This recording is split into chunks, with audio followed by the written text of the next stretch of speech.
corner. There. Come on, hit the corner. Wait, this one. This is it. Oh. Start the show! Wait. Hey everybody, sorry we were late. We were trying to watch. We were trying to make it hit the corner for you. We were doing our hard work that we need to do. Hi, I'm Andrew Hochradel. That was great. I'm Nick Longo. What is up, everybody? You're over there. I am live in San Francisco. Nick, where are you? I'm live in Los Angeles. Yes. Hey. Hello, everybody. Welcome. We have a lot of friends today. Today we are doing an AMA, our first ever, which stands for Ask Me Anything. Nick, tell us about your... Dang it, Nick, you're usually over here for me. And wait, can I reach into your box? Nicholas! Wait, can I do the same? No, get out of here. Nick, tell us about you, what you do, who you are, and maybe what your area of expertise could be. And then chat, if you have questions during the stream, please put them in. If you have a challenge for us, some trivia, go ahead and put that in as well. We're going to be hanging out. And if you want to, you can join the Discord down there. Discord.gg/ACC is a place to be for Adobe Office Hours. Nick, who are you? My name is Nick Longo, and I am a branding designer. I like to say that first. I think I love doing brand packaging, you name it, all kinds of stuff in that world. And I'm also a teacher of graphic design here in Los Angeles. So I kind of got my foot in kind of like the world in 15, 20 years after your career, and also in those days of moving into the creative field for your first time out of school. So I can help you anywhere in that zone. I love that. I am Andrew Hochradel. Hi, hello, nice to see you. I do graphic design, branding, identity. I do a lot of education and teaching here, a lot of speaking, a lot of events, community-centric stuff. I also taught graphic design history for 10 years. And so if you have history questions, boy, do I have answers for you. And today, hopefully, you are going to have some good questions for us. And Nick, we do have some directly from our Discord. So let's hop over to my screen real quick, just to show you where our Discord is. So again, do blue. Hold on, chat. Hold, please. Hold, chat. Hold. Hold, chat. Also, Studio Manager, can you refresh the YouTube chat when you get a chance? I want to see their beautiful faces. Ooh. Now that we're off script, go for it. And Keys is saying Andrew's wearing headphones to mix beats. That's what I'm actually doing during the stream. Exactly. Nick's gonna be answering questions, and I'm gonna be over here mixing some sick beats. Yo, let's go. Hello, Stephen Booth. Nice to see you. All right. So, Nick, this is our Discord. What a great place to be. Awesome place to connect with other people in our community. And we do have some questions in here from some of our friends. Check out the team. I love it. There's so much great stuff here. Oh my gosh. So let's go ahead and hop in. And I did see a question from our friend Jiro.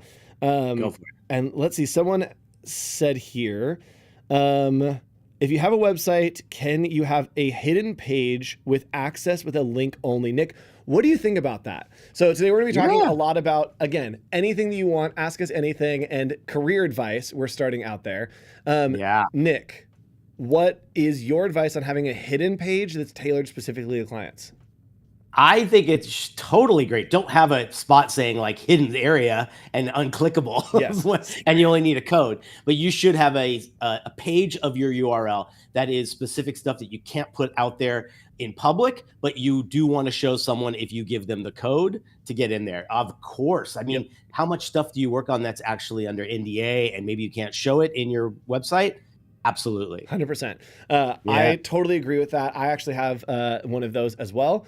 You can password protect it. And somebody's saying no chat on Behance. Boy, is there a chat on Behance. We're on Behance and on YouTube, both of those. Hi, Barbara. I see you on YouTube, but I also could see you into there. All right. A live question. Let's take one of those. We do have a lot to get through today. Again, it's going to be a lot of us talking, hanging out. So if you're, you know what? If you're like have laundry to do, if you have dishes to watch, turn on your TV. Yeah, turn up that volume and hang out with us. Listen to us. If you're driving, maybe you can turn this on. And hopefully you're not driving and watching this. But it could be, it's going to be more of a kind of like a podcast vibe. We will show some demos and stuff. But we do have a question live coming in from our friend Michael Brown. Nice to see you in the YouTube chat. And it says, do you think Adobe will combine Photoshop and Illustrator into one program? And Nick, what would be the like pros and cons of that happening? Also, I like that we're in Adobe and Illustrator colors. I'm in the Photoshop and then you're in the Illustrator. What do you think would be the values? Pros and cons? Yeah. I think the pros would be like just speed and kind of like efficiency. but everything else would be a con for me. I think that, well, first, they're totally different languages, vector versus raster. And if I don't see a world where those would come together and offer a benefit. You know what I mean? Yes. They exist separately because of the beauty of each one of those formats. What do you think? Yeah, I agree. And I think, again, the difference between vector and raster is you have so much more compatibility with raster stuff. And to answer your question, Michael, it kind of already has happened. If you've ever used Fresco, it kind of is that. Fresco has vector brushes in it. Yeah. And so it does do vector and it does raster. So Fresco might be the answer between there. But I think they do like really, really separate things for us to work on. All right. It's almost like, will the Mac and the iPad ever fuse? Exactly. There's a reason they're separate, even though it would be amazing. All right. A great question here. It says, what do you get better traction in job seeking with? A slide presentation or a private web page or a personal portfolio? So are we looking for like slides, or are we looking for like a curated PDF or a web page? What do you think, Nick? My first instinct would say a real person, it shouldn't matter to them. If the work is exceptional, I don't care how it was delivered. But I think a website URL with everything easy access, so a link can be sent, is what everybody wants to see. Not a lot of people want a link or a downloadable PDF that's 20 megs and that's 4 steps to get to the work. You want the easiest, very little steps in between the person and the work you want to show. Yep, absolutely. And chat, if you were watching this after the fact, if you're watching this on the replay, which I know a lot of you do, sorry I didn't mention this earlier, you can go back. Can we go back to our headshots? You can go to the link that is going to be right below us. There we go.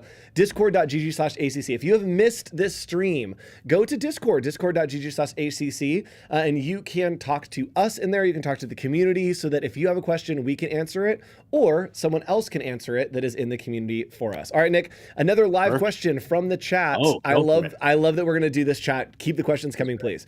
Question for you, Nick. In the past, where do you guys find inspiration and motivation to do personal projects when taking care of your responsibilities outside of work?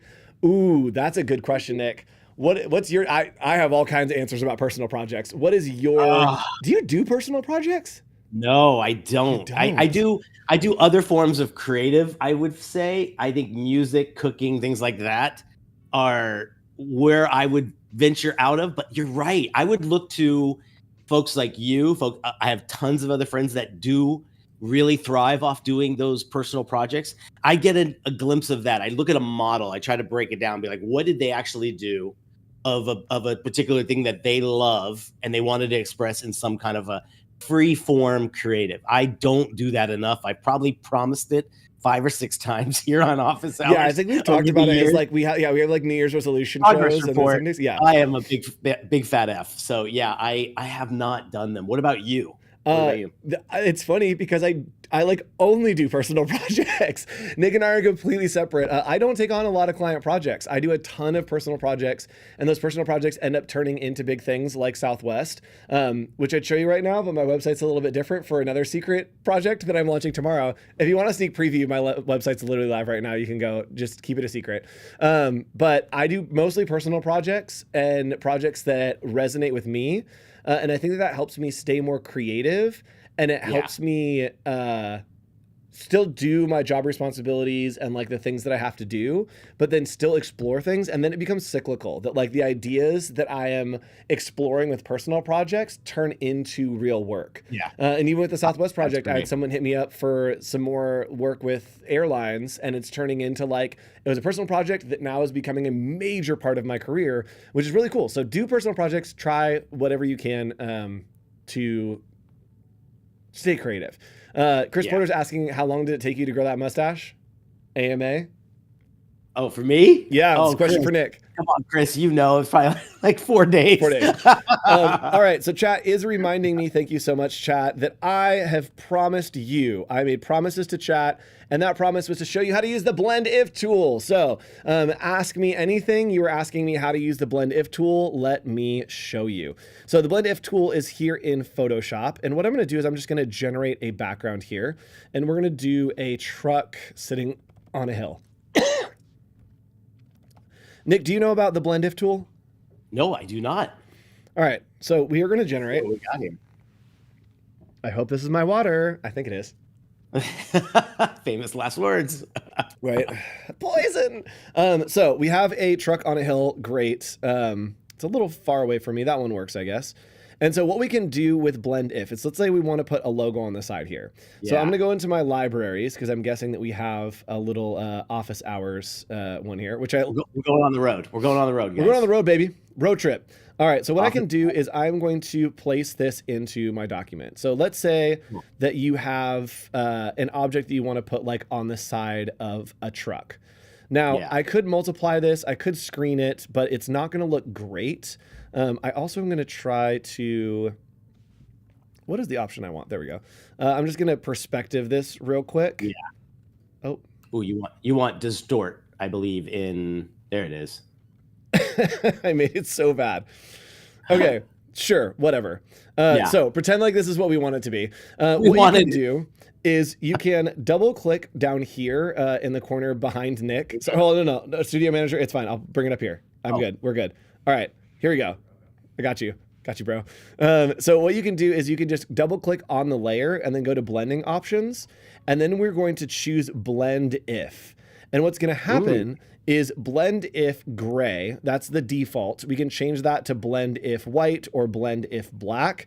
And so as you start to drag this up, you'll see that the current layer, if it is black, it will blend into the background, right? Gotcha. So there we go. It's black and white, so nothing's going to happen. But what we can do is the underlying layer, we can start to blend it a little bit more. So as I pull this in, you can see there that it's basically blending in the darker parts. If the background is darker, then it will blend with the background. But if it's lighter, then it will blend away from the background. So the same thing here with the lights. As I pull it down, you'll see that it's starting to blend out of that light area. So what you can do is you can actually hold Command or Control, I believe, or Alt, and you can drag this apart. And as you drag it apart, you can see it's starting to fade there. Yeah. And so as you hit that Alt or Option, it's going to fade that out a little bit. And you can start to play around with the way that that fades into the dark. And so let's say that we want the darkest parts to fade a little bit more. You can start pulling these up and you'll see that it's going to start taking out that bottom right there. There you go. So as you see, it can get that texture like on the side here. It actually looks pretty good. Let me pull this over. There we go. So you can see there that it's starting to get that texture, and it's basically just blending if the gray is within those two pieces. So within those two values. So you can see there that we got that texture, and it's really, really great for pulling texture off of things right there. And that realistic vibe, particularly if it's something that rustic or any kind of texture, that looks cool. Yes. And someone is asking, does Adobe have a process to request features? Some Illustrator options that I would love to work through, talk about. Yes, I believe. Here's what I would do. I believe that you can go to, I believe right here. Nope, that's Photoshop Beta. Creative. How about the Creative Cloud app? Oh yeah, let's try Creative Cloud app. I think it's there. Okay, let's see. So I know that it's, I think it's called User Voice, is what you can like submit and talk to. There are message boards that you can as well. And so I'm going to see if in for some reason, I just remember it being there when we were doing a whole kind of like review of it. There were so many great things there. Yes. Is it this little question mark right here? Could be it. Ask the community. Contact us. Either of those, maybe. So maybe Ask the Community is going to open up a little window for you, and that may be a place that you can submit some feedback.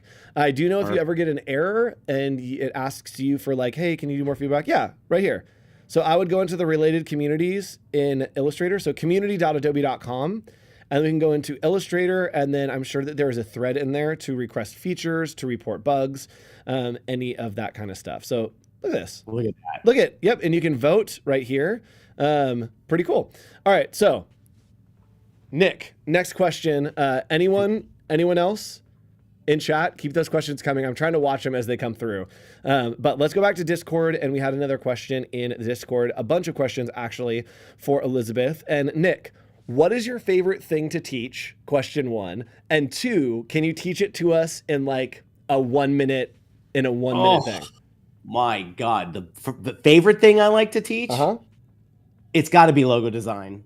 I mean, just logo design in general. You learn that and you win. You can use it in so many different ways. How would I teach it in like 1 minute? Yep. Appropriate, simple, timeless, and adaptability. Those are the big key principles when it comes to designing it. Low complexity, making sure it's nice and simple, and it'll stand the test of time. I think those are the things that, like, anything above and beyond that, it gets too complicated, unscalable, and is going to probably need a rebrand within 4 to 5 years. Yep. So my favorite thing to teach is semiotics. And semiotics is the understanding and study of signs and symbols and the way that we communicate visually between things. And so here's how I would teach it in just under a minute. I would talk about symbols, icons, and indexes. Those are the 3 things that we use to communicate. And let's say this. So first of all, we have this here. 1, 2, 3. I need 2 more. Wait. Counting those sides. I was gonna say, yeah. How many? I need 8. 5, 6, 7, 8. There we go. Okay, so right here, this would be an octagon. This is an icon for an octagon because an octagon looks like an octagon, right? And so an icon is what it looks like within graphic design. If you draw a bird, it is an icon for a bird. So if I add an index, and an index is something that gives information, like smoke indicates fire. And so if I add an index of color and it becomes red, now it has transformed it into a symbol. Nick, what does this red octagon mean now? Stop. Stop, yes. And the reason we know that is because we just do. And so symbols are understood within a cultural context or within some kind of other context. And so a lot of times you can combine an icon, an index, and to create a symbol. And that's the way that we understand the entire world around us. Letters are symbols, but when we put them next to each other, they act as indexes to become words. Photography, just icons of the things we see around us. So this is the way that everything works in graphic design. 3 things, easy. I love it. And hey, let's blend those together. Try to get something like this incorporated into a logo mark. Yes. It should represent something, one of those keywords. I always like, if the word is agile, I will try to find, what does an agile mark look like? What does agile look like in a shape? Yep. You know what I mean? Absolutely. And throw that into your logo. Yeah. And the real win is when you have an icon that becomes a symbol, right? Think about this. I was going to try to draw it and then I was like, oh, I literally have it, right? This is an apple. Like, it is literally an icon of an apple because it looks like an apple. And when you have created a great logo, that apple, oh, here, yeah, there we go. Apple. So when you've created a great logo, it's when an icon turns into a symbol, right? This is an icon for an apple because it looks like an apple, but it has been built as a brand and a logo so much that it has now become a symbol for a computer, which is cool. Perfect. Magic. Love it. All right, Nick, next question. This is fun. Chat, again, this is live. We're asking questions. If you have questions for us, please put those questions in the chat. We do have a lot in Discord as well to get through, but please ask your questions. It can be anything that you want. Welcome to and Ask Us Anything. All right, Nick, next question. If you could go back in time, what's one thing that you would change about yourself when you were getting prepared for the world of graphic design? Ooh. Oh man, I just wish I can look at it through the eyes that I have now as far as taste, because like taste is that thing. And I don't think you're born with it. I think it grows over time and all of your exposure to good design, bad design, mediocre design. So I wish I could go back, look at everything with the eyes I have now and make those changes. Secondly, I would have probably convinced myself to master typography a lot earlier. Yep. I think that would be the big thing that I feel like I'm still learning, but I would try that. Yep, and we do have some great, sorry, I'm coming back to the conversation that's happening in chat. There's some great conversation about Nike being a great symbol and the golden arches, yes, going from an icon into a symbol. And the best comment of the day so far goes to Keys. The stop sign is not an octagon everywhere, nor is it red. Yes, and that's what makes it a symbol, because symbols are only understood within a cultural Shape. context. Yep. If it Yeah. was that everywhere, then it would be an icon, because a stop sign looks like a Yeah. stop sign, right? But the reason Love that. is it's understood within a cultural context. So the way that your stop signs look in another country are a symbol understood by your country. And for us, it is the red octagon. So within our culture, we understand that it means stop, and that's why it is a symbol. So you win. Great point out, and shows the point of why it is important to understand symbols. Because if I'm designing for another country and I put a red octagon, it's not going to mean anything to them. And so we need to understand that when we use symbols, symbols can carry a lot of weight, right? Especially like within religion, within organizations, there are symbols that you can't use or shouldn't use, and you need to understand what those symbols are and what weight comes along with them and the context that's been added. Wouldn't you say Nike's swoosh is almost an invention of an icon? Now we look at it as almost it has that mythical kind of vibe. We know its origins. Yes. But before it existed, it wasn't something that you would say, like, it wasn't as simple as an octagon or an apple, the apple shape. I love that, because it's all repetition and seeing it over and over again over the years. I agree. And this is one that we made earlier today on a different stream. This would be a symbol, but it's funny because like we don't know what it's a symbol for. This was just like a cultural phenomenon of a symbol that became something that, like, who knows where it started or how everyone was doing it, or in the 90s it was like a thing. It was just like a cultural symbol that just happened. Does it represent anything? I don't think so. Is it just the thing because it's the development of how easy it is to make that with you make the 3 lines or whatever? I watched a YouTube documentary on it and it was great. It basically was just like, who knows, was kind of the takeaway. And Jiro is saying, Jiro, can you type out how to pronounce your name again? You literally have been watching with us for like 3 years and I can't get it. I always like get it wrong. So please, I know you've told me once. I have missed it, and I know that you're back now because I know that you took a little time off. So welcome back, 1. 2, please help me pronounce your name again. All right, Nick, there were some questions submitted over on Twitter, and I think that you had sent these over to me. And so let's see here. Let's kind of go through some of these from your audience, from social media. And I know, Gyro, you had your question, so go ahead and put that in chat because we're watching live. Excellent. All right, Nick. What do you want to start? What are key elements that make a portfolio stand out to potential employers? Relevant projects to the opportunity. I think there's got to be customization, right? Yes. If you're going after packaging, it better be just packaging, right? It shouldn't be photography and ceramics. Yep. It's as simple as that, right? But then to stand out even more, I would just recommend all the principles are there and there's a wow factor. We talk a lot about having something at the top to catch the attention first. Do not make them have to dig to find the artwork. No. How many times did we look at things and you didn't see an impressive image until we scroll down about 3 pages? Yep. So first and foremost, get the art up there so we see it quickly. Yep. If you do a portfolio review with me, or you've been around me during portfolio, you've probably heard me say I'm bored. That is like always my feedback when I'm going through a portfolio. If you don't impress and hit me with the wow in the first like 10 seconds, like I'm bored. I don't want to go look for your work. Like you need to really hit me with it. And all right, I love that we came to our questions and then more questions came in. Good. All right, Jaylene. Welcome to the stream. Thanks so much for joining us here on Office Hours. We're live and we're answering your questions, any questions that you have. Nick, here's a great question for us. As a creative, how do you manage all of your inspiration, both digitally and physically? Ooh, Nick, what do you do to like round up your inspirations?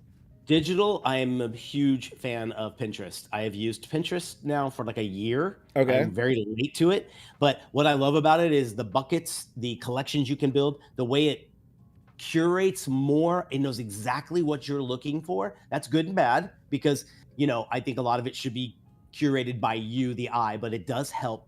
It also allows you to share it with the client very, very easily. That's my number one way to share inspiration that way. Physically, yikes.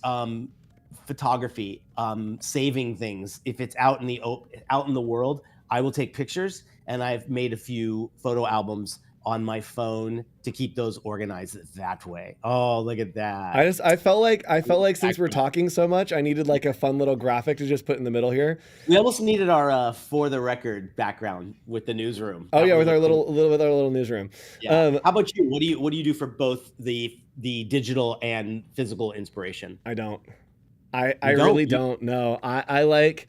Do you think it comes more naturally then? Okay, this is probably like a bad thing to say. I think that I like have all the inspiration that I want for the work that I do.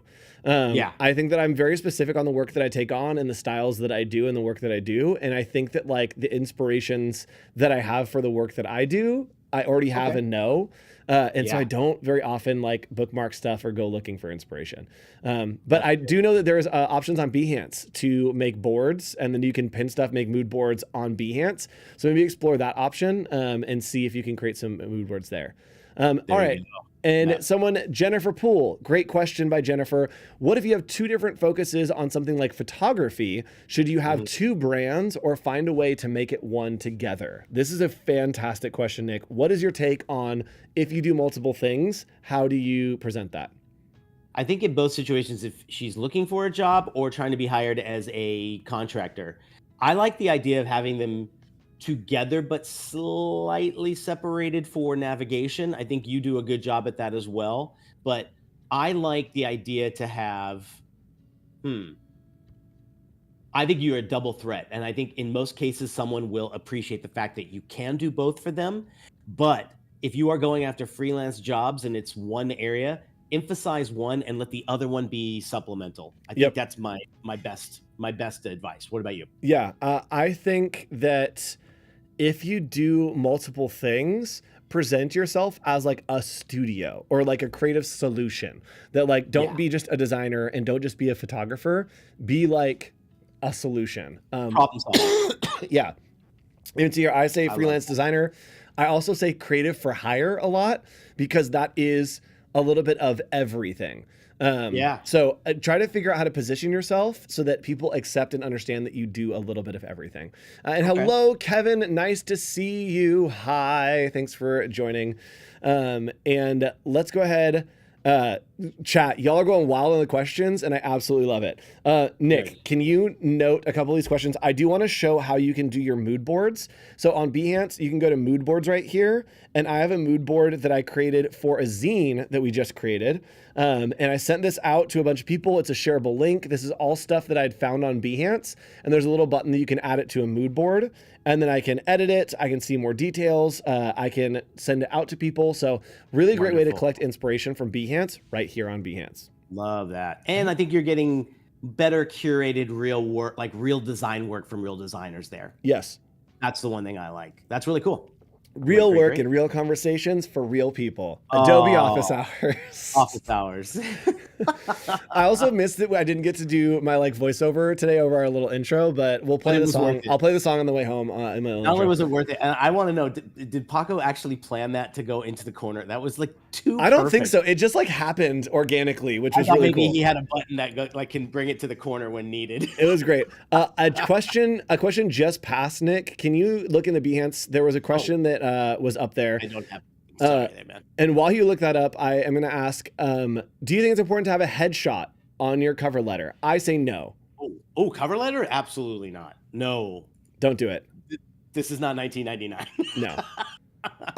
Honestly, though, it's like, here's the thing. I think that like if you can tell a good enough story and like make it work, I think it'd be hilarious and it would set you apart. I think if you're just doing it to like have a headshot, I don't think it's worth it. No. And I think the question was from Colby. Colby, I'm sorry, it scrolled past where I can see it. How strict are you guys with one-page resume rules? Yes. Yeah. Oh, man. That's a tough. I don't think there's a golden rule yet. Mine's 2 pages. It used to be 3. We get it, Nick. You're successful. No. It's not that. It's misinformed. I think I did a lot of homework over the last year. You made up your resume, Nick. No. We're just trying to get Nick canceled here on Office Hours today. Go ahead, do it. Like, try for it. Mm-hmm. I don't know. I think the AI scanners that are being used primarily right now, the biggest rule is I don't think if it's 1 or 2 pages, it's more like eliminate the 2-column things. Don't have color blocks on them. Keep it very simply justified left. Don't try anything wild with layouts. That's where misinterpretations happen. Yep. But I think a 2-pager, like, I don't think there's filters that would maybe stop that. Why I have not? no idea. If you've done a lot of stuff, let them know. No, but then there's also the executive folks, the CEO level people. They have that golden rule of it's a 1-page and it's like an executive summary. It is so condensed. Yep. So it's like, but so if that's the goal and we all want to get to that level, but then we're being told, you got to do 2. It's like, HR, make up your mind. Right? Come on, HR. What is it? All right. Question from Keys. Chat. We literally, we prepared and we have this whole PDF of questions, and we're not going to any of these because, chat, you are on it. Thanks so much for joining us and being active members of the Office Hours community. Question from Keys. Nick, in your portfolio, should you be featuring your best work or your most recent work? Oh my gosh. These are great questions. If it's 20 years old and it's your best work, it still belongs. Best work only. Get everything else out if you are at all apprehensive to show it or you think there might be a little weakness to it. Out. And Nick, a great question again from Keys as a follow-up. Where would you seek advice or get critique on your portfolio? Do you think there's like a link anywhere or like maybe like a huge graphic that we have that like could put like a link to an area that like would be like a place people could post their portfolios? Gosh, could it be a little area on Discord for office hours? Maybe? That's right. Join the Office Hours Discord. Discord.gg/ACC is a place that you can do that, and you can put your portfolio there. You'll get a bunch of feedback from your friends in the Discord as well as us there as well. Ooh, so we got one comment I want to ask. Yes, hit it. This came from Twitter. This is from our buddy Josh. All right. Did you read Josh's yet? No. It's pretty good. He wrote, define the term generalist and give some examples of designers who are. Ooh. And is that distinctively different from multidisciplinary? Now, that's a can of worms. What do you think the term generalist means nowadays? So here's how I like to describe generalists. Okay, here's my distinction. So specialists can do anything great in a month. Generalists can do anything great in a month, do something good in a week, or do something okay in a day. Okay. Right? To me, a generalist is someone that can do a little bit of anything, and they can do it on a scaled timeline at different levels of delivery. You think it's a speed thing? I think it's a speed thing, and I also think that it's a scope thing. So I think that like a specialist can do something in a month that is like a specific something. I think that a generalist is able to do anything in that time. And so I think that like being able to shift, and generalists can do any kind of work in any style. See, I think a generalist just means you do more than, you're just not a specialist. A specialist is someone, the two I can think of, the two I can truly think of, your buddy James White, I think he's a specialist. Yep. He writes signal noise. Yep. That's his thing. Someone like John Contino. Yep. Incredible specialist. He's turning down work because of his look, his vibe. That's what he specializes in. But I think these people, I know John and maybe a few others that do venture out into other things and are maybe generalists more behind the scenes. Yep. I think we all are. Oh, I'm generalist behind the scenes. I don't want anyone to know that, but I'm very generalist behind the scenes. See, I think I'm the opposite. I'm fine with that because I think of most of the people we know in our circle. I think they do everything. They could be a great illustrator. They can be an amazing packaging designer. They could do merch. They have to do social media. They're starting to write some copy. They might even take some photography. I think most of the people we do know are that specialist. Yep. I agree with that. Yep. Yeah. And what do you think is more appropriate to tell a young designer to be at this moment entering the job market, let's say? Generalists get paid. Generalists get more jobs. Specialists gets paid more. Yes. That's the distinction. Is being a specialist, you can charge crazy rates because people want what you do. A generalist, you should be able to get a job easier. It's really hard to get a job as a specialist. What do you think has more longevity or safety? I don't know. I don't know. I think that fluctuates. Right now, I think a generalist has more flexibility. If you are hired as a specialist and at a higher rate, and let's say, unfortunately, business falls or there's a layoff situation, that specialist is in danger. I think the generalist has a little bit more of a safety net because they're doing multiple things at a lower pay. That feels a little safer to me. Yeah. Scenario from Don Bailey. Yeah.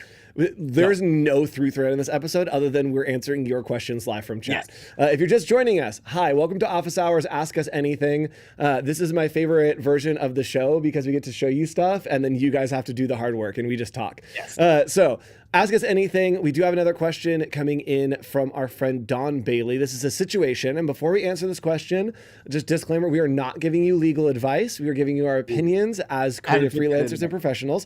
If you have a project for a client that with agreed on terms for payment, but they don't pay and they use the work, how do you take action to avoid it happening in the future? Nick.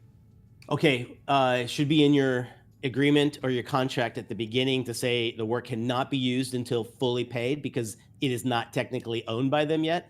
That has to be in your thing. I learned that the hard way. But second, the idea behind that is if it's in the same state and you have that in your legal thing, and please check with your legal advisor on that, that's where they have to be doing business in your state. My agreement now says it doesn't matter what state it's happening in. It will happen in any legal things will happen in California. So them signing that means I'm covered like in 3 different ways. Yep. Also, down payment deposit should be there as well. So let's say if some reason if they didn't make final payment, at least you got something. But if they're using it and it's in your contract that they don't own it until full payment, they are breaking the law. Yep. So, yeah. And Nick, do you do half up front, half at the end? Do I have what? Do you do half up front, half at the end? Yes, 90% of the time. There are times where if it's really sketchy and it's needed quick, it's 100%. Yep, absolutely. And there's currently a client that I have that has low resolution JPEGs of a screen print vector file because we're holding on to those final files. That's a great is don't send final finals until you get your money. When you get your money, they get the files. Other than that, they just get to see what they're about to get once they send you the money. Hey, watermark stuff in Adobe Acrobat. Why not? Do that. Yes. All right. We do have more questions coming in, but we do have a question from a face that I haven't seen before. So welcome. It is Ranger Ballard. All right. Nice to see you. Thank you so much for watching Office Hours. Let us know how you found this stream. Curious how you got here. But either way, we're happy you're here. We're happy for your question. Great question for Nick. We're talking about money now. I like that we're kind of in the money zone. What are your thoughts on a kill fee? Should independent designers include one in their agreement for services? Nick, what's your opinion on kill fees? Kill fee. My kill fee is this. So let's say I'm assuming if someone wants to end the project before it's being done, either myself or the client, right? Is that what we're technically considering that? So my agreement says at any time, if someone does want to be out of this project, nothing from that point on is whatever's been paid is not refundable, but there could be an additional fee if we've gone over a certain limit past the last payment. So I'm very crystal clear with it. There's no kill fee. It's more I'm covered for the work I did, regardless of if they use it or not. That's the number one thing you got to add to it. Because a lot of times they will say, well, I'm not using this work. You're being paid for your time first and foremost, then the deliverables. Your time is what you got to get paid for. So make sure you're covered there. What do you think? What I do, I will either just charge a kill fee and the work goes away, the money has a fee. But what I like to do is basically just like, hey, we can kill this project, but I'm going to return all the rights to myself of everything that we created, and I'm going to use it for another client or another project. And so for me, it's like, great, it's not time wasted. Someone else is going to get this work or this idea or this concept adapted to them. And so usually that's the conversation is like, hey, if we do kill this project, it is going to come back to me, and I can't guarantee that it won't show up in other work for other clients. And then usually that will either lead to they want like an actual kill fee to where like everything just dies and I get money. But I like to be like, hey, I'll let you off the hook if you let me keep everything because I'll find a way to make money on it eventually. Yeah, I love that. All right. Keeping it even if you put the thing as far as rights of ownership until final payment, they can't even they can't even argue on who owns it or not. You own it. Yep, absolutely. Yeah. All right, another one from another new face. Hi, please, YouTube chat. Thank you for coming through. Let us know where you're coming from. How did you find this stream? How did you land here with Nick and I? We're so glad that you are here in our living room hanging out on our couch. But did you walk in through a window? All right. What happened? How'd you get here? All right, Nick, should you use social like Instagram to post work in progress or experimental work, or do you keep it curated like a portfolio? Wondering if the unpolished stuff will make me look less professional. Fantastic question. Errol John McKenzie. Fantastic. Great job, Errol. That's a great question. I would say find how you want to maybe separate them. I think here's an example. On Instagram, polished finished works goes in posts. In progress and fun behind the scenes goes in stories. Like that might be a quick way to differentiate them. That's not to say I've seen successful people showing very in progress, very rough things in their post. I think it depends on what you need a potential client to think of you. You know what I mean? If you know the people I hire or that hire me don't want to see the behind the scenes. I really don't think so. I think if I'm teaching something or exploring something, other designers do. So that's my own perception. What do you think? Yep. I forgot what we were talking about because I was reading the chat, so I don't have an answer for you. Sketches and in progress. Should that go on your social? I have changed my Instagram to being only finals. I used to be a lot of in progress, and I archived my entire Instagram and moved it to be way more curated. I don't like social media. It's stressful for me, and I don't want to be posting all the time. So I post. If you're looking for work. Yes, I only speak when I have something to say. And so when I have a project, I'm posting finals, I'm curating it, I'm running a campaign with that, which I'm currently doing if you want to check out my Instagram.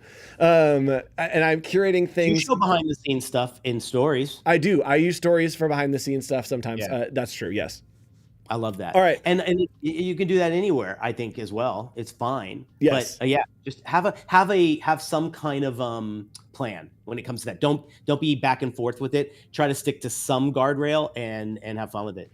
Absolutely. And hello, our friend Ranger. Nice to see. I guess you've been lurking and you know Nick, and now you're coming out of the work. Thanks so much for commenting and asking your question here on the first ever Office Hours Ask Us Anything. We should do this. Really? We should do this a little quarterly. Like a whole side gig. It's great. This. It's great. We did so much prep, and chat's carrying the stream for us.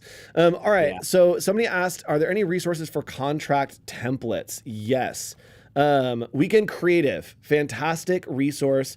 I do believe that in their photography resources, they have really good contract resource. Oh, they have a new class out. 1, Yay. 2, downloads and templates.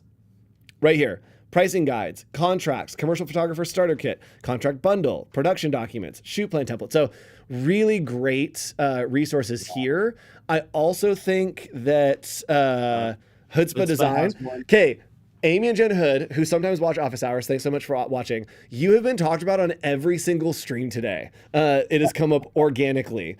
So what I want to do is in their shop, freelance and business and stuff, y'all. Freelance and business and stuff. This is such a great book to help you understand business. There also are presentation decks here. So lots of really great stuff here in their website as well. So there's also Freelancers Union. That's Freelancers Union, yes. Yep. You do one sign up with a email, and you're in on a lot of good kind of starter templates, which are really great. Ask around too. I get asked all the time, and I share mine 100%. I think because everyone should get some kind of leg up on that. We're not meant to know all these legal things. Obviously, if it gets to a level of something bigger and grander, hire someone. You could do it through LegalZoom, and you're not paying a ton of money. We all should have those connections at a certain point. Yep. And here's the thing. If you don't have those connections, if you don't know how to get lawyers or get accounting, or if you're trying to do a freelance, up your rates and hire somebody to do it. That was the first thing that I did going freelance, is up your rates so that you can pay someone to handle your business.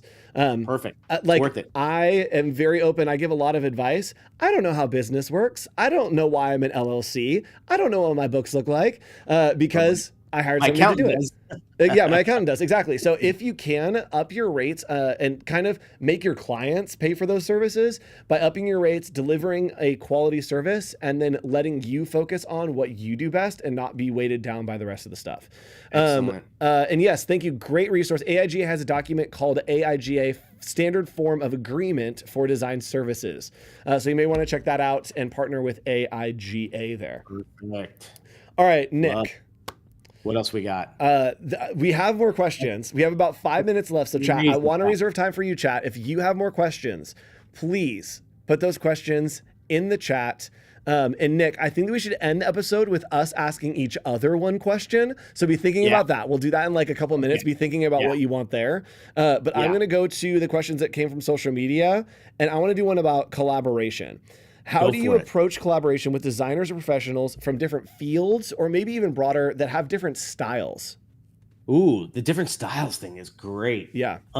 When the opportunity comes up for me to include an illustration or something beyond my scope, that's one of my favorite things. I just asked a client today, like, give me we need an illustration for something, and I'm like, give me your whole mood board, because I will find, chances are I know the person that'd be a perfect person to collaborate with this, and that gets me so excited, because I know it's not even going to try it.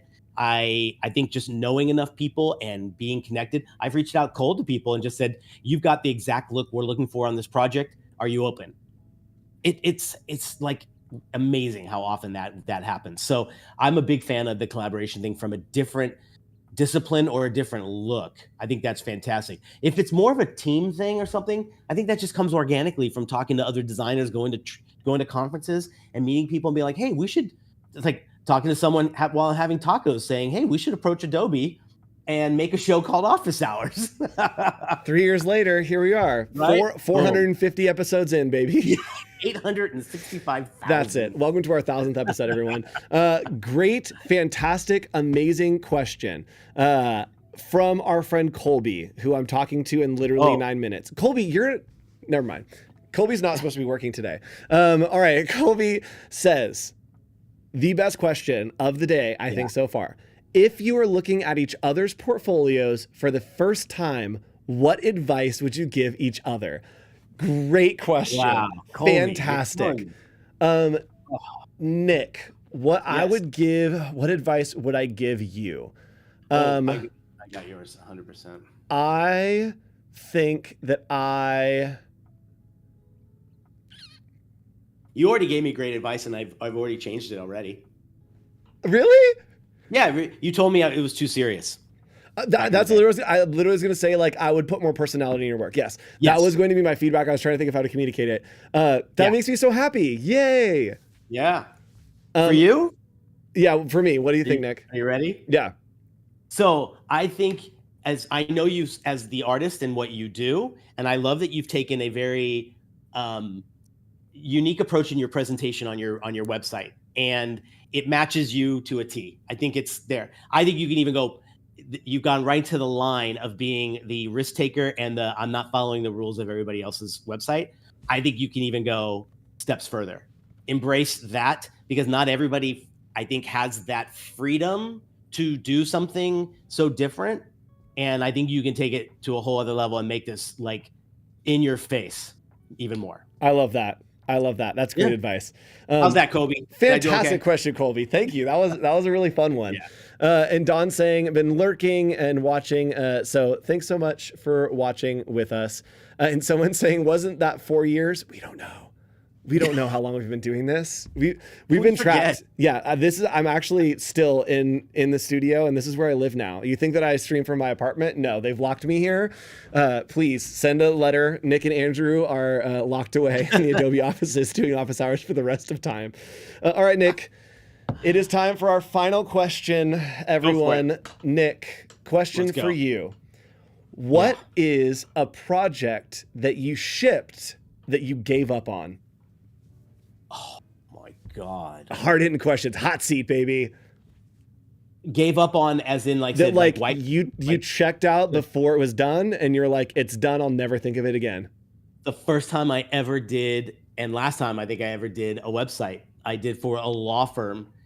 and it was so unentertaining, so dismal. I was wrong. I should have never taken it on. I was not good with the client. When we were done, I could not wait to get it out of my entire world. Yeah. Great. And I'll never do a website again. You have a question for me? Oh, that was, yeah. Oh, I see what you're doing. I thought this was a Other question way, from. yes. And while you think about Oh. it, Keith is saying, when's the next AMA? I don't know, maybe at the end of the summer. Nick, Yeah. question for me. What's the most surprising dream client we would be shocked to know you want to work with? Oh, me?